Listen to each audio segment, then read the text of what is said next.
আসসালামু আলাইকুম এভরিওয়ান, আবার আপনাদের সাথে নিয়ে চলে আসলাম মা মেয়ের কম্বো। ঠিক আছে, দেখেন তো এই প্রিন্টটা আপনাদের কাছে কেমন লাগতেছে। আমি কিন্তু পার্সোনালি এই প্রিন্টটা আপুকে পছন্দ করে দিয়েছিলাম। আর এই প্রিন্টটা দিয়ে যে জামা নিছে উনি হচ্ছে, ওনার মেয়ের হচ্ছে আমার মিতা। মিতা মানে বুঝতেই পারতেছেন, ওনার মেয়ের নামও হচ্ছে তামিমা। আমিও তামিমা, ও তামিমা। আপু যেদিন রাতে আমাকে ফোন করছে, আমার হাজবেন্ড পুরো অবাক হয়ে গেছে যে তোমার মিতা তোমাকে ফোন দিছে। ঠিক আছে, সো আপু মানে চিন্তা করি নাই যে আপু আমাকে অর্ডার করবে।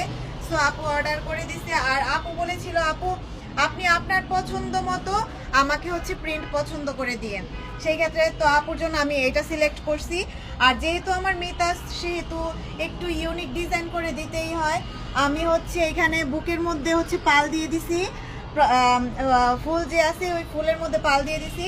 হাতাটাও ইউনিক করার চেষ্টা করছি। এইটা অবশ্য আপনারা সবসময় সালোয়ারের মধ্যেই দেখেছেন, বাট এটা আমি হাতার মধ্যে দিয়েছি।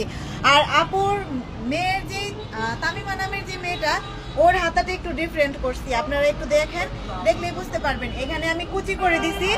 এটাকে হচ্ছে আমি পরি হাতা বলি বা হচ্ছে ফ্লাপি হাতা বলি। দেখেন, এটা যদি পরা হয় তাহলে অনেক বেশি সুন্দর লাগবে। এই হাতাটা পার্সোনালি আমি এখনো পরে আছি, আর এই তো এখনো আপনাদেরকে পরে দেখাচ্ছি। আর এইটা আমি একটু ইউনিক করার ট্রাই করছি। এই ফ্লাপি হাতার মধ্যে আমি হচ্ছে এই ডিজাইনটা দেওয়ার চেষ্টা করছি। আশা করি আপনাদের কাছে এই জামাটা ভালো লাগতেছে। আমার কাছে তো খুবই ভালো লাগছে। এটা পার্সোনালি আমার এই হাতাটা বেশি ভালো লাগছে। এখানে পাইপিং করে দিছি, হাতাটা এভাবে করে দিছি তাই। আর হচ্ছে আপুর মেয়ের জন্য একটা ওড়না আছে, আর সালোয়ারের মধ্যেও হচ্ছে এই ডিজাইনটা আমি করে দিয়েছি।